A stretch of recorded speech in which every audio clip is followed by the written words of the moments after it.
जय हिंद, वंदे मातरम। आप सभी का स्वागत है सक्सेस वर्ल्ड एमसीक्यू चैनल पर। तो फ्रेंड्स, जैसे कि आप लोग स्क्रीन पर ये न्यू बुक देख रहे हैं, आज की इस वीडियो में बिहार मध्य से सिपाही के लिए इस बुक से 50 मोस्ट इम्पॉर्टेंट क्वेश्चंस को करने वाले हैं, जो कि आपके एग्जाम के लिए काफ़ी ज़्यादा इम्पॉर्टेंट होने वाला है। तो आप लोग सेशन को एंड तक पूरा ज़रूर देखें। तो जल्दी जल्दी से आप सभी लाइव में जुड़ जाइए। सभी को गुड इवनिंग, गुड इवनिंग। तो चलिए आज के सेशन को स्टार्ट करते हैं।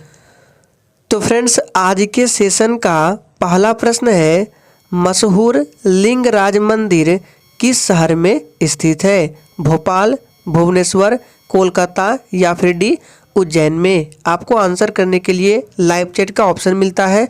अगर आप लोगों को किसी भी प्रश्न का आंसर आता है तो आप लोग लाइव चैट में अपना अपना आंसर देने का प्रयास जरूर करें। तो देखिए, मशहूर लिंगराज मंदिर जो है ये उड़ीसा के भुवनेश्वर में स्थित है।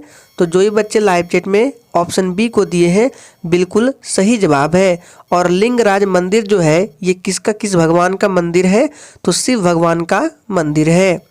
दूसरा प्रश्न देखिए, निम्नलिखित में से कौन एक संक्रामक रोग नहीं है? सभी ऑप्शंस को सही से देखिए और आंसर कीजिए। मैक्सिमम आपको 4 से 5 सेकंड के अंदर आंसर कर देना है। तो देखिए, इनमें से जो संक्रामक रोग नहीं है वो आपका ऑप्शन ए हो जाएगा। मधुमेह जो है ये एक संक्रामक रोग नहीं है। बाकी टीबी, चेचक, हैजा ये संक्रामक रोग है, ध्यान रखना है।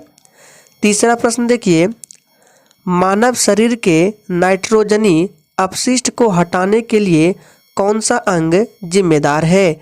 जिगर, गुर्दा, फेफड़े या अग्नाशय? तो देखिए, मानव शरीर के नाइट्रोजनी अपशिष्ट को हटाने के लिए कौन सा अंग जिम्मेदार है? तो ये गुर्दा है। बी ऑप्शन जो ही बच्चे दिए हैं बिल्कुल सही जवाब हो जाएगा। चौथा प्रश्न है, प्रसिद्ध कार्टूनिस्ट आर.के. लक्ष्मण ने किस कंपनी के लिए गट्टू नामक कार्टून बनाया था? ओनिडा, निरमा, एशियन पेंट्स या अमूल? चलिए आंसर करते जाएंगे। और फ्रेंड्स, आज के सेशन में सभी प्रश्न सिलेक्टेड और मोस्ट इम्पॉर्टेंट है। और अगर आप लोगों को सेशन थोड़ा भी पसंद आता है तो प्लीज़ सभी लोग सेशन को दिल से लाइक करें और सेशन को शेयर करें, ताकि आपको एग्जाम तक इसी तरह के वीडियो मिलते रहे। तो इस प्रश्न का सही जवाब हो जाएगा एशियन पेंट्स के लिए सी ऑप्शन सही जवाब है। पांचवा प्रश्न है, संवेग जिसको इंग्लिश में मोमेंटम बोला जाता है, इसका एसआई मात्रक क्या है? एम्पियर है, किलोग्राम मीटर प्रति सेकंड है, जूल है या किलोग्राम मीटर है? फटाफट से आंसर करते जाएंगे। तो देखिए, संवेग की इकाई द्रव्यमान और वेग की इकाइयों का गुणनफल है। तो यहाँ पे आपको एसआई मात्रक बताना है। इसका सही जवाब है किलोग्राम मीटर प्रति सेकंड। ये संवेग का एसआई मात्रक होता है। नेक्स्ट क्वेश्चन देखिए, भारत के उच्चतम न्यायालय द्वारा दिए गए निर्णय खाली स्थान पर बाध्यकारी है। सभी ऑप्शंस को सही से देखिए। चलिए आंसर बताएंगे। तो देखिए, 6 नंबर प्रश्न का राइट आंसर ऑप्शन डी हो जाएगा। भारत के सभी न्यायालयों पर बाध्यकारी है। डी ऑप्शन जो ही बच्चे दिए हैं बिल्कुल सही जवाब है। नेक्स्ट क्वेश्चन देखिए, इल्तुतमिश के शासनकाल के दौरान विशेष गुलामों को सैन्य सेवा के लिए खरीदा जाता था, जिन्हें किस नाम से जाना जाता था? चलिए आंसर बताएंगे। तो 7 नंबर प्रश्न का राइट आंसर क्या होगा? तो देखिए, इसका सही जवाब हो जाएगा बंदगान बोला जाता था। बी ऑप्शन जो ही बच्चे दिए हैं बिल्कुल करेक्ट आंसर है। नेक्स्ट क्वेश्चन, 1857 के विद्रोह के बाद ब्रिटिश सरकार द्वारा भारत में निम्नलिखित में से कौन सा परिवर्तन नहीं किया गया था? ऑप्शन देख सकते हैं। भारत का सेक्रेटरी ऑफ स्टेट नियुक्त किया गया, ब्रिटिश सेना में भारतीय सैनिकों की संख्या बढ़ाई गई, ईस्ट इंडिया कंपनी के अधिकार ब्रिटिश साम्राज्य के हाथ में सौंप दिए, या फिर भारत का गवर्नर जनरल भारत का वायसराय बन गया। तो प्रश्न देखिए यहाँ पे क्या है कि 1857 के विद्रोह के बाद ब्रिटिश सरकार द्वारा भारत में निम्नलिखित में से कौन सा परिवर्तन नहीं किया गया था? तो इसका सही जवाब हो जाएगा ब्रिटिश सेना में भारतीय सैनिकों की संख्या बढ़ाई गई थी, ये परिवर्तन नहीं किया गया था। नेक्स्ट क्वेश्चन देख सकते हैं, किस अनुच्छेद के तहत भारत के प्रत्येक नागरिक को स्वास्थ्य का अधिकार दिया गया है? चलिए आंसर बताएंगे। तो देखिए इसका सही जवाब क्या हो जाएगा? अनुच्छेद 21 के तहत। अनुच्छेद 21 के तहत भारत के प्रत्येक नागरिकों को स्वास्थ्य का अधिकार दिया गया है। चलिए नेक्स्ट क्वेश्चन देखते हैं। प्रश्न संख्या 10 में है, निम्न में से कौन सी पूर्व प्रधानमंत्री I.K. गुजराल की आत्मकथा है? चलिए आंसर करेंगे। तो देखिए इनकी आत्मकथा है matters of discretion, D option सही जवाब है। नेक्स्ट क्वेश्चन देखिए, निम्नलिखित में से कौन सी नदी हिमालय अपवाह तंत्र का हिस्सा नहीं है? मोस्ट इम्पॉर्टेंट प्रश्न है। तो देखिए गोदावरी जो है ये नदी हिमालय अपवाह तंत्र का हिस्सा नहीं है। फर्स्ट ऑप्शन बिल्कुल सही जवाब है। गंगा नदी भारत की सबसे लंबी नदी है, ध्यान रखना है। नेक्स्ट क्वेश्चन देखते हैं, मुक्केबाजी में निम्नलिखित में से कौन सा भार विभाजन नहीं है? इसका सही जवाब हो जाएगा अंडरवेट। मुक्केबाजी में अंडरवेट जो है ये भार विभाजन नहीं है। नेक्स्ट क्वेश्चन, सीमेंस किसकी इकाई है? चलिए आंसर करते जाएंगे। सीमेंस किसकी इकाई है? तो देखिए सीमेंस जो है ये विद्युत चालकत्व की इकाई है, बी ऑप्शन बिल्कुल सही जवाब है। 14 नंबर में है, 1970 में मिस एशिया पैसिफिक का खिताब जीतने वाली पहली भारतीय प्रतिभागी कौन बनी है? तो देखिए इसका सही जवाब हो जाएगा जीनत अमान बनी है। 15 नंबर में देखिए, बेहद कम घनत्व वाली गैस को बहुत ही कम तापमान पर ठंडा करने पर बने पदार्थ की अवस्था को क्या कहते हैं? तो देखिए इस अवस्था को क्या बोला जाता है? बोस आइंस्टीन संघनन बोला जाता है, डी ऑप्शन सही जवाब है। नेक्स्ट क्वेश्चन, धार्मिक ग्रंथ त्रिपिटक किस धर्म से संबंधित है? तो देखिए धार्मिक ग्रंथ त्रिपिटक जो है ये किस धर्म से संबंधित है? तो इस प्रश्न का सही जवाब हो जाएगा ऑप्शन बी, ये बौद्ध धर्म से संबंधित है, ध्यान रखना है। नेक्स्ट क्वेश्चन देखिए, निम्नलिखित में से कौन से स्तंभ शैल कर्तित स्तंभों को दर्शाते हैं? चलिए आंसर बताएंगे। तो देखिए इस प्रश्न का सही जवाब हो जाएगा ऑप्शन सी, मौर्य स्तंभ दर्शाते हैं। 18 नंबर देखिए, भारत में सबसे बड़ा अपीलीय न्यायालय कौन सा है? ये प्रश्न आप लोगों के लिए मोस्ट इम्पोर्टेंट है, इसको ध्यान रखें। भारत में सबसे बड़ा अपीलीय न्यायालय कौन सा है? तो देखिए ये कौन सा है? तो उच्चतम न्यायालय जो है ये भारत में सबसे बड़ा अपीलीय न्यायालय है। और फ्रेंड्स सेशन के एंड में अपना अपना स्कोर जरूर देना है कि आप लोगों ने कितने प्रश्नों के सही सही जवाब दिए हैं। चलिए नेक्स्ट क्वेश्चन देखते हैं 19 नंबर से। चलिए 19 नंबर में है, किस शिक्षा आयोग ने यह तर्क दिया था कि यूरोपीय शिक्षा से भारतीयों के नैतिक चरित्र का उत्थान होगा? तो किस आयोग ने दिया था? ये दिया था वुड का नीति पत्र, जिसको वुड्स डिस्पैच बोला जाता है। नेक्स्ट क्वेश्चन, भारत की भौतिक विशिष्टताओं के संदर्भ में कायल क्या होता है? चलिए आंसर बताएंगे। तो देखिए इस प्रश्न का सही जवाब क्या हो जाएगा? ऑप्शन चला जाएगा सी के साथ, अप्रवाही, याद रखना है अप्रवाही जल। भारत की भौतिक विशिष्टताओं के संदर्भ में कायल जो है अप्रवाही जल होता है। नेक्स्ट क्वेश्चन, ओलंपिक रिंग में निम्नलिखित में से कौन सा रंग नहीं होता है? तो देखिए ओलंपिक रिंग में कौन कौन से रंग होते हैं? नीला, पीला, काला, हरा और लाल होता है, जिसमें आपका गुलाबी नहीं होता है। नेक्स्ट क्वेश्चन, माउंट मकालू पर सफलतापूर्वक चढ़ने वाली पहली भारतीय महिला कौन है? तो देखिए इस प्रश्न का सही जवाब हो जाएगा प्रियंका मोहिते है, याद रखना है। नेक्स्ट क्वेश्चन, मानव श्वसन तंत्र का कौन सा हिस्सा गैसों के आदान प्रदान के लिए स्थान प्रदान करता है?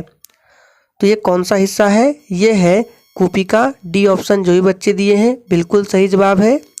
नेक्स्ट क्वेश्चन, न्यूनतम समर्थन मूल्य में मूल्य निर्धारण इनमें से किस तरीके से किए जाते हैं? तो देखिए न्यूनतम समर्थन मूल्य जिसको एमएसपी बोला जाता है, इसमें मूल्य का निर्धारण किस तरीके से होता है? तो ये होता है लागत प्लस उपागम से। नेक्स्ट क्वेश्चन, भारत के किस भाग में उष्णकटिबंधीय सदाबहार वन नहीं पाए जाते हैं? ये प्रश्न आप लोगों के लिए मोस्ट इम्पॉर्टेंट है, इसको ध्यान रखें। तो कहाँ नहीं पाए जाते हैं? तो इसका सही जवाब हो जाएगा पूर्वी घाट में, याद रखना है।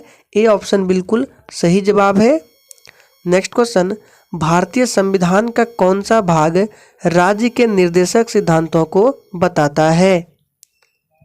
तो देखिए बहुत ही सिंपल प्रश्न है, ये भाग 4 बताता है। सी ऑप्शन बिल्कुल सही जवाब हो जाएगा। अनुच्छेद की बात करें तो 36 से 51 तक में इसका वर्णन किया गया है। नेक्स्ट क्वेश्चन, कौन से 2 भारतीय राष्ट्रपति अपने कार्यकाल के दौरान मृत्यु को प्राप्त हुए? एक नंबर में है जाकिर हुसैन, दूसरा है राजेंद्र प्रसाद। चलिए और दिखाते हैं, यहाँ पे देख सकते हैं। तीसरा है फखरुद्दीन अली अहमद और चौथा है APJ Abdul Kalam. Option A में देखिए बी दिए, सी और डी दिया गया है। तो कौन से 2 ऐसे राष्ट्रपति हैं? तो ये है कौन कौन से, याद रखना है। एक तो आपका हो गया फखरुद्दीन अली अहमद और कौन था? जाकिर हुसैन। तो ऑप्शन ए में जाकिर हुसैन था और 3 में फखरुद्दीन अली अहमद है। तो बी ऑप्शन बिल्कुल सही जवाब है। नेक्स्ट क्वेश्चन देखिए, भारत के राष्ट्रपति द्वारा राज्यसभा के लिए कितने सदस्य नियुक्त किए जा सकते हैं? चलिए आंसर बताएंगे। तो देखिए इसका सही जवाब हो जाएगा ऑप्शन बी 12 सदस्यों को। 29 नंबर में है, उस राष्ट्रपति का नाम बताइए जिसने इलाहाबाद उच्च न्यायालय के फैसले जो कि इंदिरा गांधी के चुनाव से संबंधित था के बाद आंतरिक आपातकाल घोषित कर दिया था। चलिए बताएंगे कौन से राष्ट्रपति थे। तो देखिए ये थे फखरुद्दीन अली अहमद। सी ऑप्शन बिल्कुल सही जवाब हो जाएगा, ध्यान रखना है। चलिए नेक्स्ट क्वेश्चन देखते हैं, भारतीय गणतंत्र के प्रथम राष्ट्रपति कौन थे? चलिए आंसर बताएंगे, बहुत ही सिंपल प्रश्न है। तो देखिए भारतीय गणतंत्र के प्रथम राष्ट्रपति डॉक्टर राजेंद्र प्रसाद होगा। भारत के राष्ट्रपति का चुनाव कैसे होता है? तो देखिए भारत के राष्ट्रपति का चुनाव ये होता है 5 साल के बाद। ऑप्शन सी जो ये बच्चे दिए हैं बिल्कुल सही जवाब होगा। प्रत्येक 5 साल के बाद भारत के राष्ट्रपति का चुनाव होता है। नेक्स्ट क्वेश्चन, जब राष्ट्रपति और उपराष्ट्रपति दोनों के पद एक साथ खाली हो तो पद पर अस्थायी रूप से कौन काम करता है? इम्पोर्टेंट प्रश्न है, चलिए आंसर बताएंगे। तो देखिए ये कौन काम करता है? तो ये करता है भारत का जो मुख्य न्यायाधीश होता है वही काम करता है। विश्व में किस वर्ष पहले केंद्रीय बैंक की स्थापना हुई? तो देखिए इसका सही जवाब हो जाएगा डी ऑप्शन 1668 में विश्व में पहले केंद्रीय बैंक की स्थापना हुई। नेक्स्ट क्वेश्चन, आरबीआई की स्थापना कब हुई थी? इसका सही जवाब है 1935 में आरबीआई की स्थापना की गई थी और इसका राष्ट्रीयकरण 1 जनवरी 1949 को हुआ था। भारतीय महिला बैंक का खाली स्थान के साथ विलय कर दिया गया था। तो इसका सही जवाब क्या होगा? तो देखिए भारतीय महिला बैंक जो है ये भारत का पहला बैंक है। इसकी शुरुआत 19 नवंबर 2013 को मुंबई में हुई और इस बैंक का मुख्यालय जो था नई दिल्ली में। तो यहाँ पे क्या पूछा जा रहा है कि भारतीय महिला बैंक किसके साथ विलय कर दिया गया था? तो इसका सही जवाब हो जाएगा ऑप्शन ए भारतीय state bank. Next question, Harappa काल के इनमें से कौन सा नगर 3 भागों में विभाजित था? तो ये धौलावीरा था। चलिए आगे देखते हैं, राजा बिंबिसार के दरबार में उस प्रसिद्ध चिकित्सक का क्या नाम है जो भगवान बुद्ध के निजी चिकित्सक थे? चलिए आंसर बताएंगे। तो राजा बिंबिसार के दरबार में उस प्रसिद्ध चिकित्सक का क्या नाम है? इसका सही जवाब हो जाएगा ऑप्शन सी जीवक, ध्यान रखना है। नेक्स्ट क्वेश्चन, किस वर्ष बाबर ने सुल्तान इब्राहिम लोदी को पानीपत की लड़ाई में पराजित किया था? तो देखिए आप सभी जानते हैं ये किया था 1526 में पानीपत के प्रथम युद्ध में। नेक्स्ट क्वेश्चन, टीपू सुल्तान कहाँ का शासक था? तो देखिए टीपू सुल्तान जो है ये मैसूर का शासक था। सी ऑप्शन जो ये बच्चे दिए हैं बिल्कुल सही जवाब है। 1881 में केसरी अखबार की स्थापना किसने की थी? तो देखिए याद रखिए, केसरी अखबार की स्थापना 1881 में की गई थी। किसके द्वारा? तो बाल गंगाधर तिलक के द्वारा। नेक्स्ट क्वेश्चन देखते हैं, आज़ाद हिंद फौज किसके नेतृत्व में लड़ी? तो देखिए आज़ाद हिंद फौज का जो गठन है ये जुलाई 1943 को सुभाष चंद्र बोस के नेतृत्व में किया गया था। और आज़ाद हिंद फौज किसके नेतृत्व में लड़ी? तो इसका सही जवाब होगा सुभाष चंद्र बोस। सविनय अवज्ञा आंदोलन का मुख्य उद्देश्य क्या था? तो देखिए सविनय अवज्ञा आंदोलन का मुख्य उद्देश्य था नमक कर के विरुद्ध। डी ऑप्शन बिल्कुल सही जवाब है। अलाई दरवाजा किस विश्व विरासत स्थल में है? तो देखिए अलाई दरवाजा कुतुब मीनार नई दिल्ली की विश्व विरासत स्थल में स्थित है। तो इसका सही जवाब होगा कुतुब मीनार। कर्क रेखा निम्नलिखित में से किन राज्यों से गुजरती है? गुजरात, झारखंड, असम, मिजोरम। यहाँ पे ऑप्शन बी सी डी देख सकते हैं। तो कर्क रेखा भारत के 8 राज्यों से होकर गुजरती है। कौन कौन सी? गुजरात, मध्य प्रदेश, राजस्थान, छत्तीसगढ़, पश्चिम बंगाल, झारखंड, त्रिपुरा और मिजोरम। तो इसका सही जवाब क्या हो जाएगा? गुजरात हो जाएगा, फिर झारखंड हो जाएगा और मिजोरम, असम नहीं होगा। तो इसका राइट आंसर सी हो जाएगा। 1, 2 और 4 ध्यान रखना है। नेक्स्ट क्वेश्चन, मूक घाटी जिसको साइलेंट वैली बोलते हैं ये कहाँ स्थित है? तो देखिए ये स्थित है आपका कहाँ पर? सही जवाब है इसका केरल में। नेक्स्ट क्वेश्चन देखते हैं, भारत में कुल सिंचित क्षेत्र का प्रतिशत क्या है? तो इसका सही जवाब हो जाएगा 55% है।